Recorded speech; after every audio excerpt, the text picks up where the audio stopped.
देखिए भाई, रिजॉइन कीजिए जल्दी, आगे बढ़ते हैं इससे।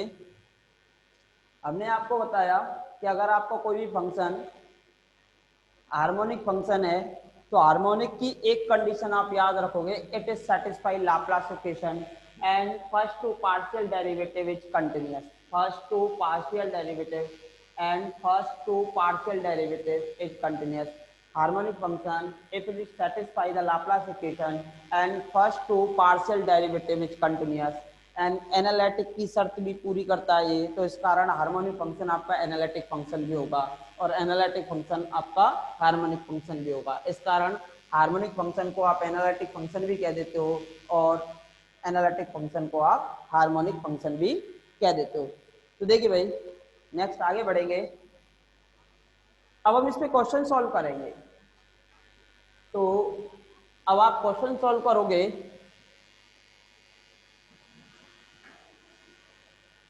तो कीजिए भाई, क्वेश्चन सॉल्व करोगे अब आप यहां से।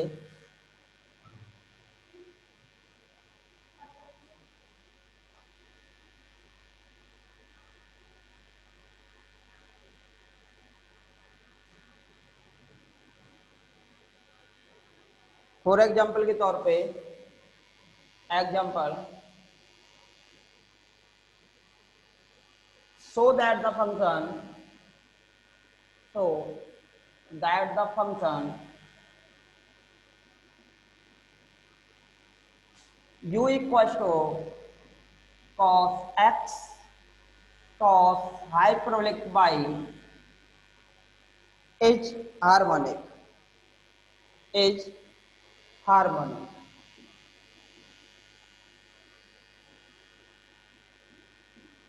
is harmonic। सॉल्यूशन देखिए, given function is trigonometric function. Trigonometric function everywhere continuous. Trigonometric function 12th class में आपने स्टडी किया होगा कि every trigonometric function is everywhere continuous. u equals to cos x and cos hyperbolic y is continuous. So here cos x cos hyperbolic y partial differential with respect to x, therefore del u over del x। कीजिए भाई, cos x का differentiation minus sine x cos hyperbolic y as a constant। Again, which is also trigonometric function, therefore it is also continuous function। Again, partial differential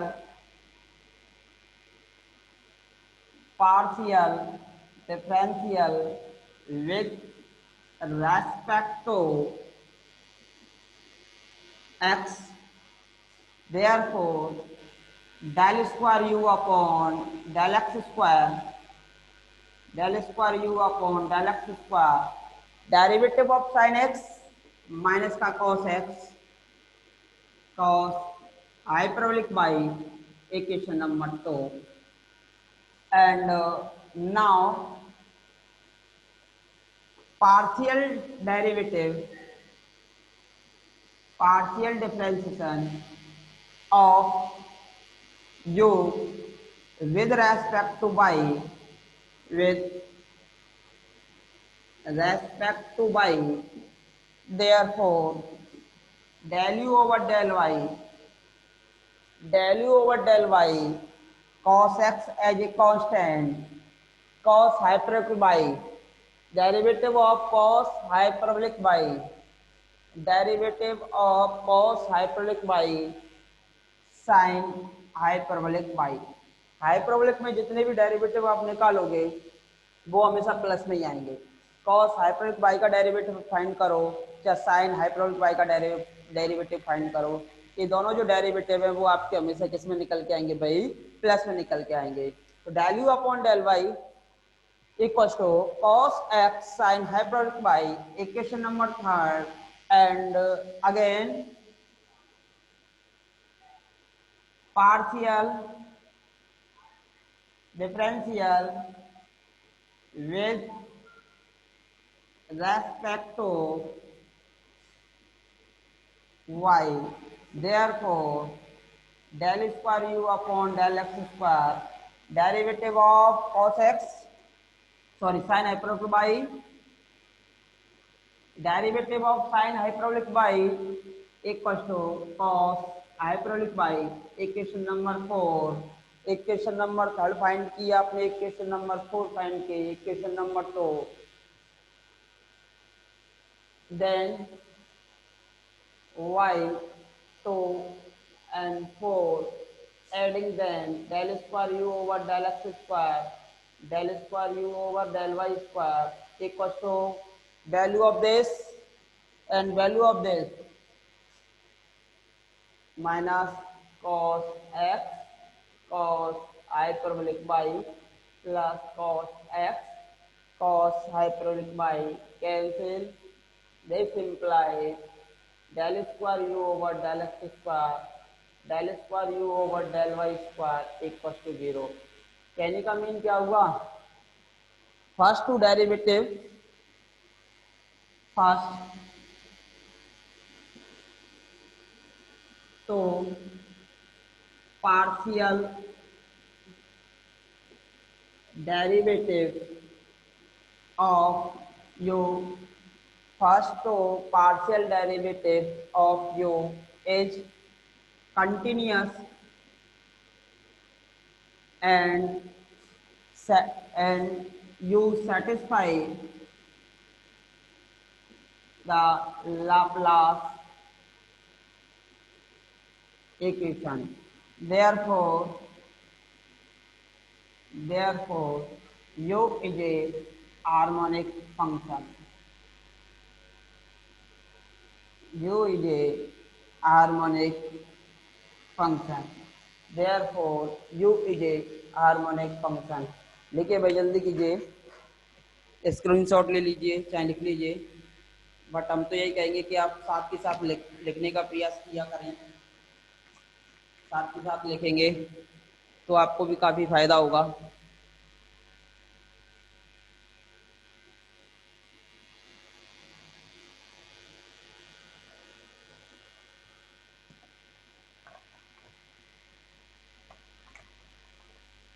हाँ भाई, क्या लिख पाए आप, आगे बढ़ें।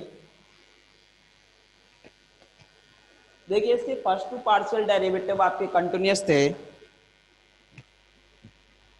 फर्स्ट टू पार्शियल डेरिवेटिव आपके कंटिन्यूअस थे, और साथ में आपका लाप्लास इक्वेशन को सेटिस्फाई भी किया इन्होंने, और लाप्लास इक्वेशन को सेटिस्फाई किया, तो इस कारण this is harmonic function. But आपको कुछ पता हो, किसी भी कॉम्प्लेक्स फंक्शन को लिखने के लिए F Z equal to u plus iota b, F Z equal to u plus iota b. अगर u आपको गिवन है तो b कैसे फाइंड करोगे, अगर b फाइंड कर पाते हो तो उस केस में एफ जेड कैसे बनाओगे, वो हम आगे डिस्कस करेंगे। ठीक है भाई, रब कर रहे हैं भाई।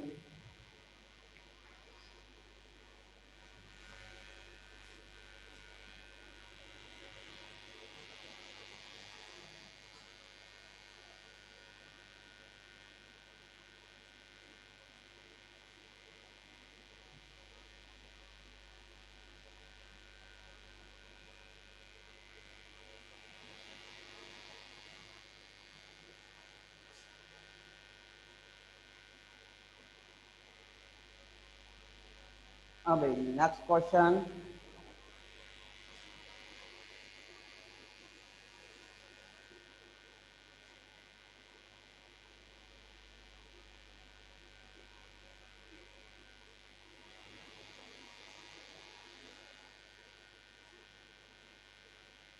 देखिए, theorem 3.8.2, if F Z equal to u x y iota v x y is analytic function is analytic function in domain D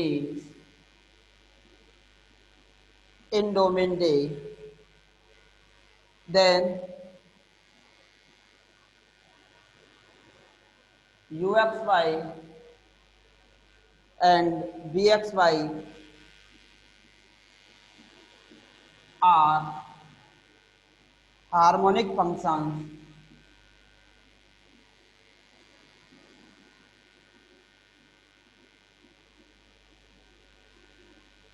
are harmonic functions in D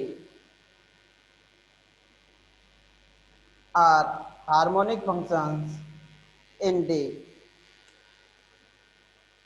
are harmonic functions in D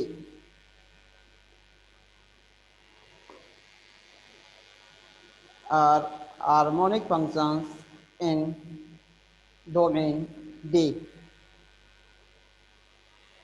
तो देखिए भाई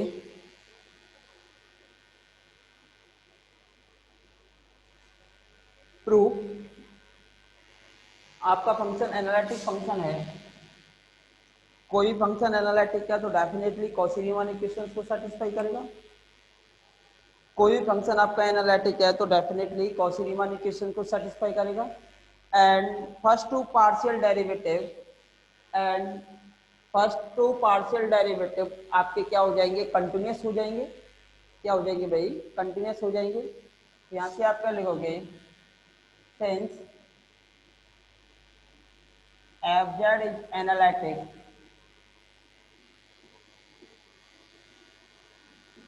fz is analytic function since fz is analytic function therefore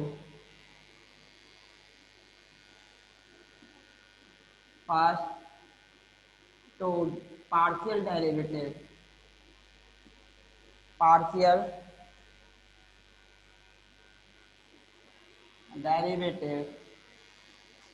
of u and v exists and continue। Exist भी करेंगे और आपके कैसे भी होंगे भाई, continuous. First two partial derivative exists and continuous. तो इसकी जो फर्स्ट टू पार्शियल डेरिवेटिव होंगे वो आपके एग्जिट भी करेंगे और आपके कैसे भी होंगे, कंटिन्यूस भी होंगे।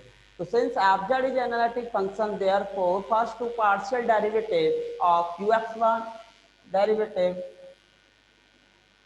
To partial derivative uxy and vxy exists and continuous.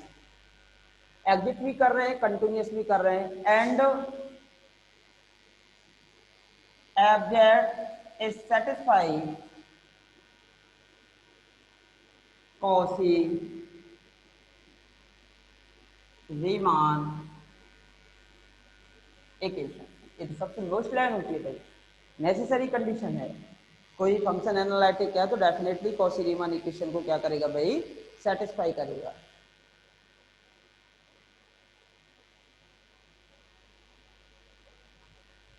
हाँ जी, तो देखिए कॉची रीमान इक्वेशन को सेटिस्फाई करेगा, F Z satisfy Cauchy Riemann equation, therefore that means del u over del x equals to del v upon del y and del u over del y equals to minus del v over del x।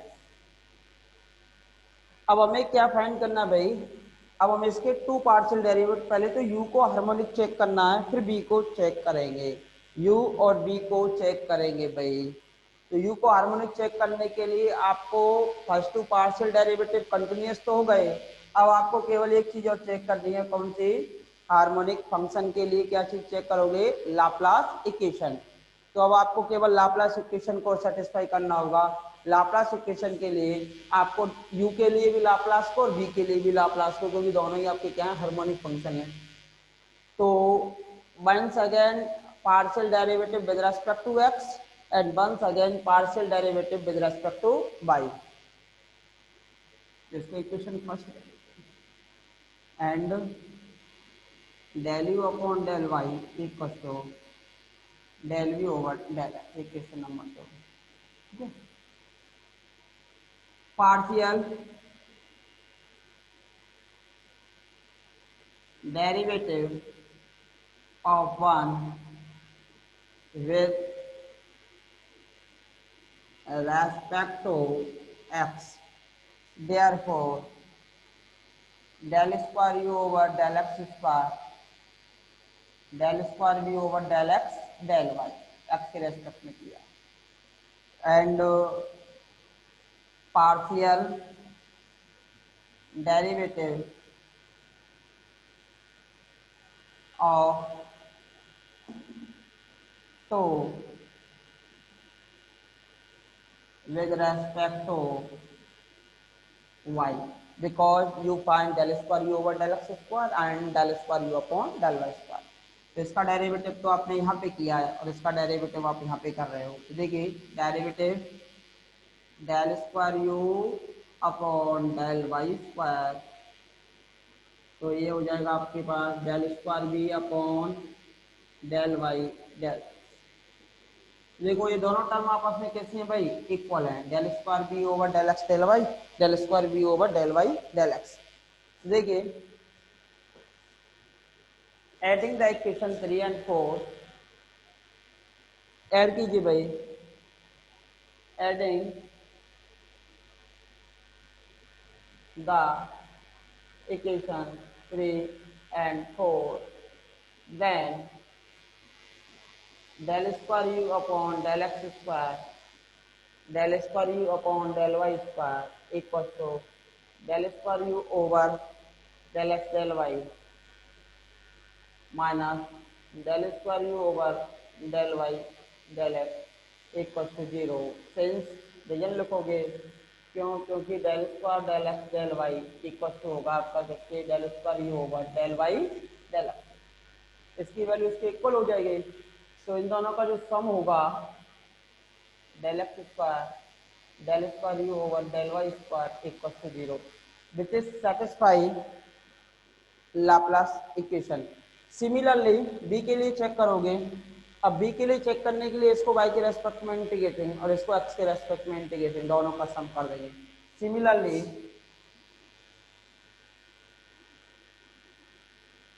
del square v over del x square del square v over del y square equal to 0. एक को show करना दूसरे को similarly करके लिख दोगे तो equal to 0. In this case u and b satisfy Laplace equation. So therefore u and b are harmonic function. Harmonic function. u and b are harmonic function. u और b आपके harmonic function हो जाते हैं भाई. तो u और b are harmonic functions. u and b are harmonic function. आज तो साफ नजर आ रहा होगा भाई सभी को, किसी को कोई प्रॉब्लम नहीं होगी. हाँ भाई शेराव, कोई समस्या? आगे बढ़े, आगे बढ़े भाई. आपको केवल लाप्लास इक्वेशन को सेटिस्फाई कराना था और फर्स्ट टू डेरिवेटिव को कंटिन्यूस प्रूव करना था. तो फर्स्ट टू डेरिवेटिव कंटिन्यूस हो गए और लाप्लास इक्वेशन सेटिस्फाई हो गई. फर्स्ट टू फंक्शन कंटिन्यूस हो गए और लाप्लास इक्वेशन सेटिस्फाई हो गई. तो इस केस में आपका u एंड b आपके हार्मोनिक फंक्शन हो गए. अब एक छोटा सा नोट डालोगे NOTE, तो नोट डालोगे भाई. अब इसके बाद आप और नोट को लिखाने के बाद फिर हम आपकी क्लास कर लेंगे. तो आप एक छोटा सा नोट डालोगे.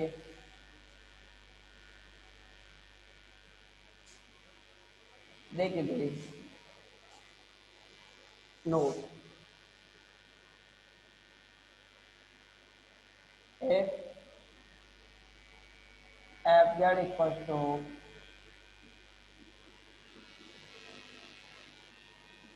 is analytic function,